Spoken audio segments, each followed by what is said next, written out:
Aujourd'hui, un délice chocolat banane.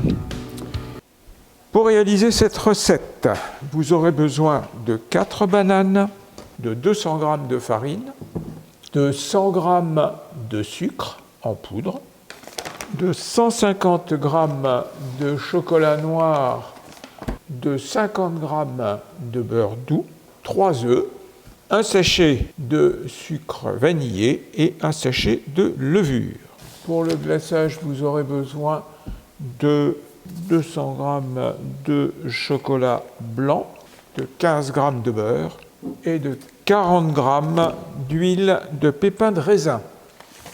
Dans le bol de votre robot, vous allez mélanger la farine, le sucre, le sachet de levure chimique ainsi que le sucre vanillé. Dans un autre récipient, vous allez casser vos 3 œufs et les fouetter en omelette.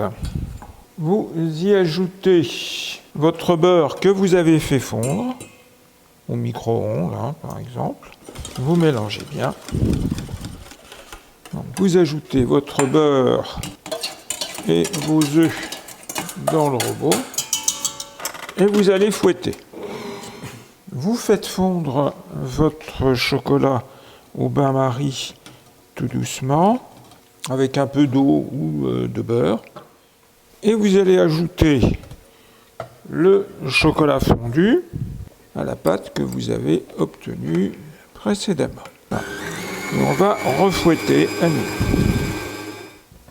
Maintenant, vous allez éplucher vos bananes et les découper en petites tranches. Une fois fait, vous allez verser ces bananes dans le mélange avec le chocolat.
Vous mélangez délicatement pour incorporer les bananes qui doivent rester entières. Vous faites chauffer votre four à 180 degrés. Donc, vous allez verser votre pâte dans votre moule beurré. Alors ici on a pris un moule rond, on peut prendre un moule à cake, la forme qu'on veut. On répartit pour... On va bien lisser. Et vous allez enfourner à mi-hauteur à 180 degrés pour 30 minutes. Voilà, au bout de 30 minutes, le gâteau est cuit. On va le laisser refroidir avant de démouler et on le mettra au frigo pour qu'il soit bien froid pour positionner le glaçage. Une fois votre gâteau bien froid, vous allez pouvoir commencer le glaçage.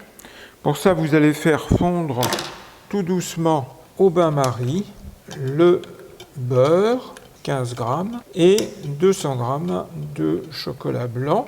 Une fois votre chocolat totalement fondu, vous allez l'enlever du bain-marie et vous allez verser les 40 g d'huile de pépins de raisin, soit un petit peu moins de 5 centilitres. Vous mélangez bien de manière à parfaitement incorporer l'ensemble.